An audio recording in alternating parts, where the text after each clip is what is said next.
আসসালামু আলাইকুম সবাইকে। পটুয়াখালীর বাউফলে আপনার সম্ভবত আগামীকালকে বা আগামীকালকে বা আজকে জামাতের আমির যাবে, সমাবেশ আছে। তো ওইখানে কেউ 999-এ কল দিয়ে আপনার বলছে যে জামাতের অফিসে লাঠিসোঁটা নিয়ে আপনার ওনারা জড়ো করে রাখছে। তো এটার প্রেক্ষিতে 999-এ কল দেওয়ার পরে কেউ অজ্ঞাত ব্যক্তি, তো তারা চলে গেছে সাথে সাথে। আমি খুব অ্যাপ্রিসিয়েশন জানাই আপনাদের, 999 কল দেওয়ার যে এত সার্ভিস ভালো দেন আপনারা।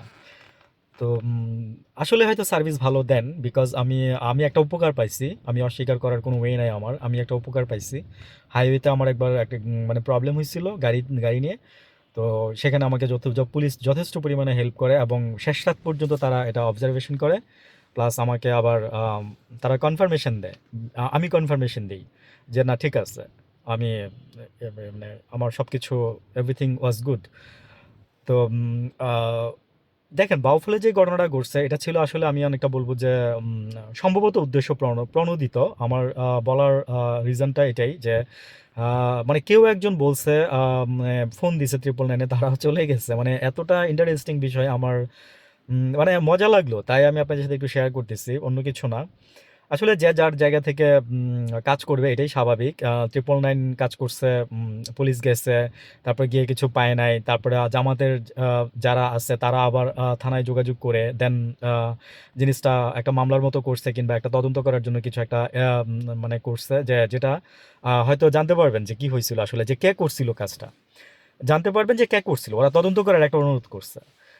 তো 999-এ কল দিয়ে যদি এত ভালো সেবা পাওয়া যায়, মানে আমি প্লিজড। তো এই সেবাটা যেন সাধারণ মানুষের সবার জন্য হয়, শুধু জামাতের জন্য না বা কোনো দলের জন্য না। তো যেহেতু জামাতের অফিসে গেছে তাই আমি জামাতের নামটা নিলাম, নাহলে আমি জামাতের নামটাও নিতাম না। আর হচ্ছে যে ওরা বলতেছে যে ও আচ্ছা, আরেকটা জিনিস নোটিস করছে এখানে, জামাতের যিনি ওইখানকার ছিলেন বাউফলের, উনি বলতেছিল যে ছাত্র দলের একজন সাথে ছিল। আমার মুখের কথা না, আপনারা লাগলে সংবাদ মাধ্যমে দেখে নিয়েন। তো উনি বলতেছিল যে ছাত্রদলের যে কেউ একজন ছিল, যে এখনকার নেতা বা লিড দেয় আসে, মানে আরও প্রচুর লোকজন ছিল ছাত্রদলের। তো এই ধরনের ঘটনাগুলো ঘটছে আর কি।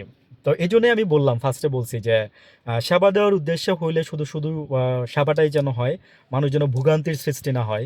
সেটা সে কোনো যে দলই হোক কিংবা কোনো ব্যক্তি হোক। তো এই হচ্ছে সার্বিক পরিস্থিতি আর কি। নির্বাচনের আর বেশি দিন নাই, জাস্ট আর কতদিন আছে, আর 10 দিন কি 9 দিন আছে। তো এর আগে এই জিনিসগুলো ঘটবে, সামনে আরও ঘটবে। ভালো থাকবেন সবাই, আসসালামু আলাইকুম।